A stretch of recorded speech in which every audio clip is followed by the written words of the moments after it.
안녕하세요. 잡초근성 이슈 라디오 잡초근성입니다. 오늘 주제는 심각한 경기 불황의 그림자가 드리우고 있다. 이 내용에 대해서 조금 우리가 어떻게 이거를 이해를 하고 앞으로 어떻게 대처를 좀 해야 될지 같이 한번 알아보는 시간 가져보려고 하는데요. 이야기 시작하기에 앞서서 현재 우리의 상황이 어떠한 상황인지 같이 알아보고 시작을 해볼게요. 먼저 카드론 현금 서비스 연체율이 10년 이래 최고치랍니다. 이게 이번 달에만 최고치를 찍은 게 아니고요. 올해 3번이나 기록을 찍었습니다. 2월, 5월, 8월 계속 찍고 있어요. 올해가 10년 이래 최고라 이 말입니다. 카드론하고 현금 서비스. 자, 뭐 딱 봐도 정말 경기가 안 좋구나. 사람들 주머니에 돈이 말라가는구나. 돈을 써야 되는데 돈이 없구나. 알 수 있는 정말 좋은 지표예요. 그러면 이것만 있냐? 이 와중에 트럼프가 당선이 거의 확실시 됐죠? 제가 일전 영상에서 다뤘지만 지금 트럼프가 취임을 한다. 이건 아니에요. 선거인단이 대부분 트럼프의 사람으로 채워진다. 선거인단이 단체로 이상행동만 하지 않으면 트럼프가 대통령이 기정사실화 됐다. 이렇게 생각하시면 되는데요. 트럼프가 푸틴하고 우크라이나와 더 이상 전쟁을 하지 말아라. 이렇게 통화를 한 거예요. 우리나라는 어떻죠? 우크라이나에 무기 퍼다 준다. 돈 준다. 이거 완전 트럼프하고 반대 행보를 걸었단 말이에요. 그러면 미국 입장에서 트럼프 입장에서 이뻐 보이겠습니까? 아니잖아요. 우리나라의 미래도 어두운 상황이 돼버렸다. 하지만 지금 제가 이런 여러 가지 이야기를 드려봤자 와닿지 않는 사람들이 더 많아요. 야, 나 그냥 다니고 있는 회사 잘 다니고 있고 월급 안 밀리고 따복따복 들어오고 있고 나 매달 대출금이라든지 카드값이라든지 밀리지 않고 잘 내고 있는데 경기 불황? 글쎄, 나하고는 다른 이야기 같은데? 이렇게 말하는 사람이 사실은 대부분이에요. 주변 대부분은 와닿지 않아요. 물가가 좀 올랐다? 이 정도 느끼고 산단 말이죠. 그런데 제가 일전에 다뤘던 영상이에요. 대기업부터 구조조정을 시작을 했습니다. 삼성, SK, 롯데, NC소프트, KT 36년 만에 첫 희망퇴직 받고 있는 세븐일레븐 이것만 있겠습니까? 찾으면 정말 엄청나게 많아요. 대기업이 구조조정을 한다. 중견기업, 중소기업 안 할 거라고 생각하십니까? 대기업이 하는데 결국은 우리가 불황을 느끼지 않는 가장 근본인 월급이 무너지게 되는 순간이 다가오고 있다. 다가오지 않더라도 리스크가 굉장히 커지고 있다. 이렇게 이해를 해야 되는 게 현 상황이에요. 이러한 현 상황에 잠깐 구독, 좋아요 잊으신 거 아니겠죠? 새로운 뉴스, 급전이 필요해요. 서민들이 우르르 달려간 곳이 있다고 합니다. 그곳이 어디냐? 예금, 적금, 담보대출까지. 예적금 담보대출로 사람들이 많이 몰리고 있다. 잔액 추이를 보시면은 계속 상승하고 있죠. 이게 왜 안 좋은 지표인지는 제가 뒤에 설명을 조금 더 드리고, 자, 예적금 담보대출, 예담대라고 합니다. 통상 내가 적금을 한 돈에, 예금을 한 돈에 95%까지 대출을 해준다. 뭐 담보 물건이 확실하잖아요. 현금을 담보로 잡고 대출을 해주는 거니까요. 금리는 해당 예적금의 이율보다 1에서 1.5% 높게 형성돼서 보통 4%의 이율을 형성하고 있다고 합니다. 그런데 예담대는요, 스트레스 DSR 규제에 포함되지 않는다. 그러니까 사람들이 DSR에 들어가지도 않고 애초에 담보 물건 자체가 현금이다 보니까 은행에서도 95%까지 대출해주고 많이들 이걸 쓰고 있다 이 말입니다. 이것만 있냐? 카드론, 보험약관 대출 이것도 DSR 규제에서 예외인 항목들입니다. DSR 규제에서 예외인 항목들의 대출 금액이 엄청나게 늘어나고 있는데 예담대는요 아주 대표적인 불황형 대출입니다. 예담대뿐만이 아니고 카드론 역시 마찬가지입니다. 불황형 대출인데 이게 굉장히 커지고 있다. 계속 늘어나고 있다 이 말입니다.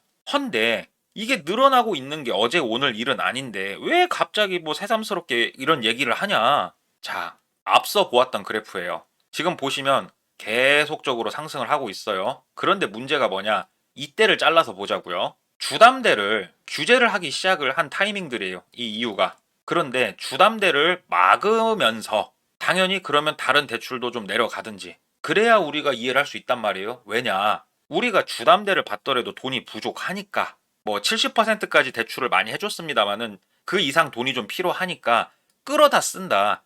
한참 부동산이 난리가 났었으니까요. 그러니까는 그때는 뭐 그런 의미로서 해석을 해볼 수 있었어요. 그런데 규제를 했는데도 지속적으로 느는 거예요. 이건 뭐냐? 집을 사는 거와는 별개로 사람들이 돈이 없다라는 아주 명확한 지표가 돼버린 거예요.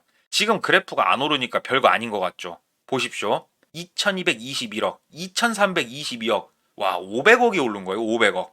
이게 여기서 여기에도 거의 500억이 오른 거고, 장난이 아닌 수준입니다. 워낙에 그래프가 이미 크기가 크기 때문에 요 간극이 작아 보일 뿐이에요. 지금 굉장히 지표가 좋지 않다. 사람들이 먹고 살기가 너무 힘들다. 내가 진짜 긴 시간 동안 열심히 일해서 맡겨놓은 적금을 담보로 대출을 받을 만큼 너무 상황이 어렵다. 그러면 나라에서 국민들이 이렇게 어려우니까 뭔가 관리를 좀 해줘야지. 이런 차원에서 나온 건지 아니면 다른 의미가 있는 건지 모르겠습니다만 이런 뉴스가 또 나왔어요. 카드 할부로 신차 구매 시 한도를 조인다. 특별 한도 축소한다. 단순히 신차 구매를 가지고 제가 이야기하려고 하는 건 아니에요. 신차 카드 구매.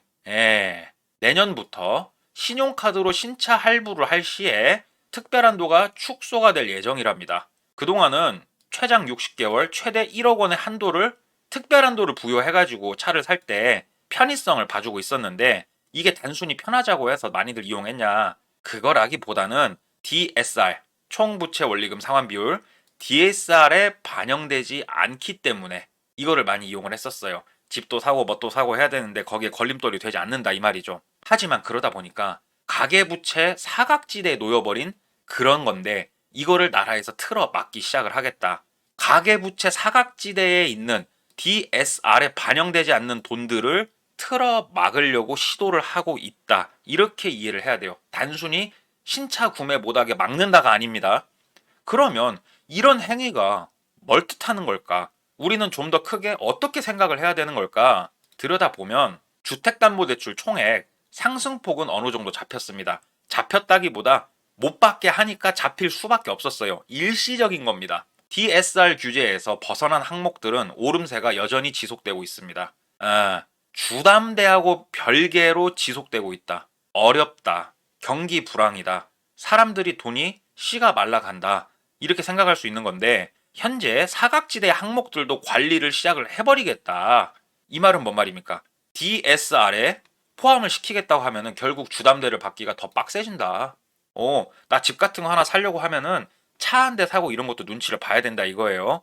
우리 현대기아 자동차 살 때 현대캐피탈 쓰면은 DSR에 영향을 줍니다. 하지만 카드는 영향을 안 줬었어요. 그래서 이거 이용하신 분들이 많단 말이에요.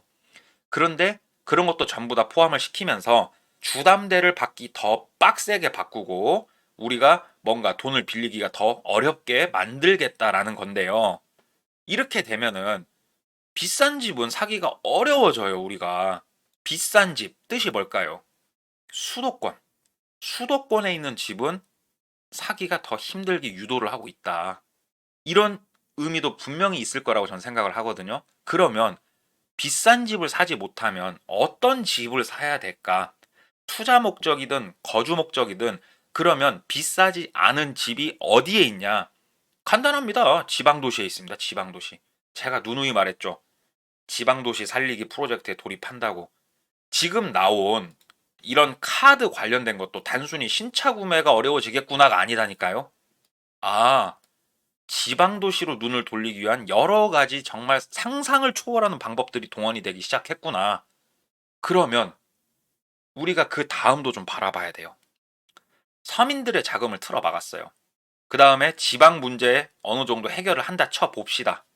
그런데 지방 문제 해결이 될 때 그 시점을 얼추 생각을 해보자고요. 어떠한 일들이 벌어져 있을까? 많은 사람들이 직장을 잃은 다음이 될 것도 같고요. 제가 여기 보여드린 요거 구조조정. 직업을 잃어버린 다음이 될 것도 같고 많은 사람들이 신용 등급도 떨어진 다음일 테고요. 정말 어려운 시기에 지방 도시가 해결이 끝날 것 같다. 그러면 그게 뜻하는 게 뭐겠습니까? 자, 이쪽에 있던 돈이 퍼져 나갑니다. 전국으로. 그러면 여기에서 어느 정도 미분양이라든가 이런 게 소화가 완료가 되면 다시 돈이 들어와야 되는데 국민들이 부자가 되는 거를 원할 것 같습니까? 아닙니다. 자, 알토란 같은 곳들을 살 수 있는 사람들, 소위 말하는 부자들이 먼저 선점을 해야 되겠는데 우리나라 국민들이 지금 부동산의 재미를 봤단 말이에요.